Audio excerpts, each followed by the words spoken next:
May bagong usap-usapan ngayon sa mundo ng showbiz matapos kumalat ang isang kilalang love team, ang posibleng mapabilang sa cast ng isa sa pinakainaabangang pelikula para sa Metro Manila Film Festival o MMFF ngayong taon na The Greatest Showdown ni Vic Soto at Vice Ganda.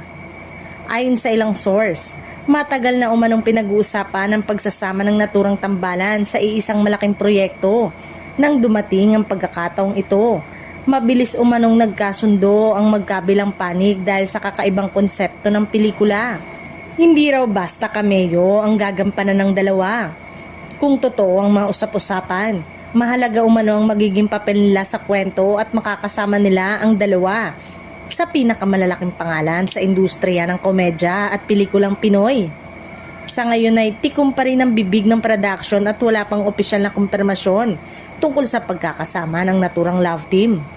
Dahil dito, kanya-kanyang hula ang mga tagahanga kung sino ang tinutukoy sa lumalabas na blind item. Kung magkatotoo ang balibalitang ito, siguradong mas lalo pang tataas ang excitement ng publiko sa nasabing MMFF.